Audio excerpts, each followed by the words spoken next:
Hey friends, welcome back. I've been hearing a lot of my favorite creators out there saying that they think Minnesota is going to be in play in this election season. I find this to be incredibly naive on a national level. Minnesota is absolutely one of the bluest states in the country. It's blue in a crooked way, also. This state would not turn red. It would absolutely not turn red. This state is so blue. Donald Trump won Minnesota by 300,000 votes in 2020. And then they counted the Twin Cities metro area. Then Joe Biden won this state by 300,000 votes. The Twin Cities in St. Louis County of this state would make sure that she won no matter what the cost would be. Just like Al Franken, when he miraculously found his campaign team, found just enough votes in the trunk of a car to put him over the top over Norm Coleman for the Senate race years ago. This state is far more crooked than people care to believe. Not the entire state, which leads basically to the subject of this video. The subject of this video isn't so much that this state isn't going to turn blue, isn't going to turn red, forgive me.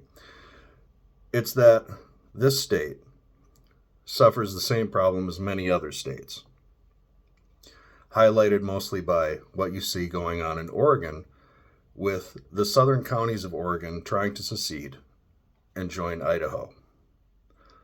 I am of the same opinion for the state of Minnesota, and I'm of the opinion that many other states probably suffer this exact same issue, that the urban cores have too much power. In this state, St. Paul no longer speaks for outstate Minnesota, and I can find numerous people who all believe that. We feel diametrically different than people who live in the Twin Cities. And again, I'm sure this is a nationwide thing. I have been an advocate, the only advocate, I should say, for East Dakota. Minnesota was once part of the Dakota Territory. Western and northwestern Minnesota are not represented by St. Paul. The only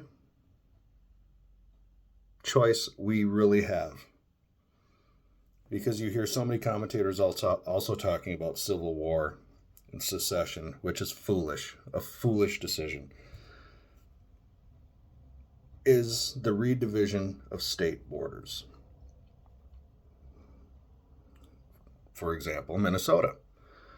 Minnesota should have northeastern and eastern Minnesota and western, for lack of a better term, we should just call it East Dakota. Because the morals, the people, everything about it is completely different than the Twin Cities of Minnesota. Or up north. St. Louis County is notorious in this state for its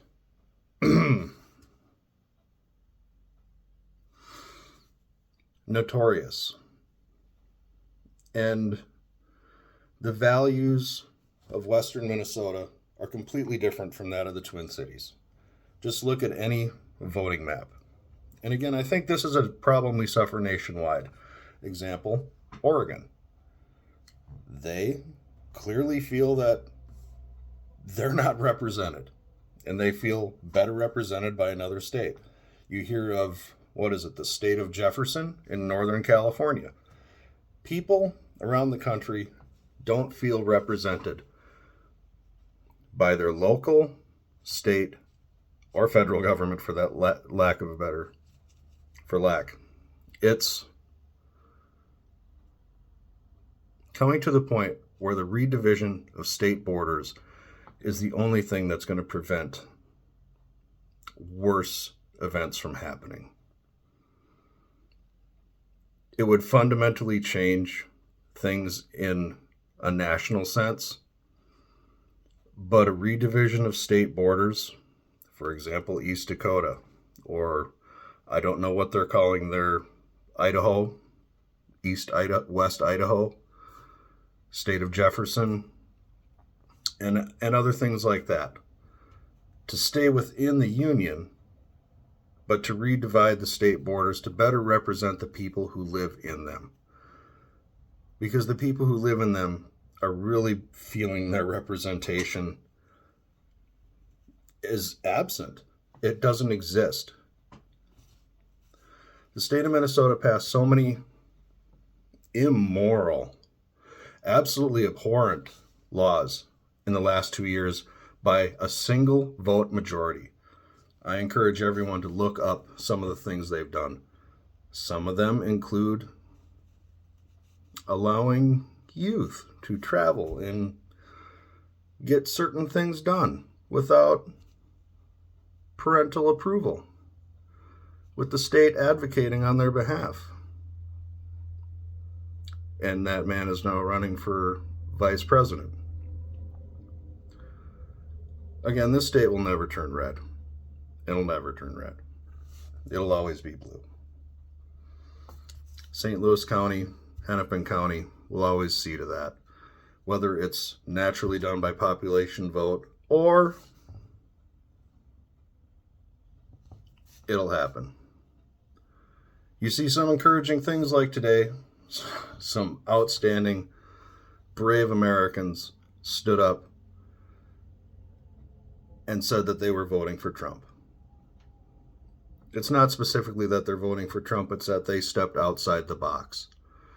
Those brave Somali Americans today who said that they were voting for Trump, they stepped outside the box today. They're very, very brave, and they deserve our applause and our prayers. The DFL in this state is incredibly powerful, and I certainly hope their safety is assured. I do worry for them. But another sign that this state is conflicted, very conflicted. And I assume everywhere else is too, just looking at national polls. The redivision of state borders may be the only thing that saves us, saves the Union, better represents the people who live in those borders. I know it's radical, and I know it's outside the box. I also understand that this is something that'll never happen. But it's something that may save us in the end. I don't know that these divisions can be saved without nasty things happening without that. We just hope they can. Stay sour.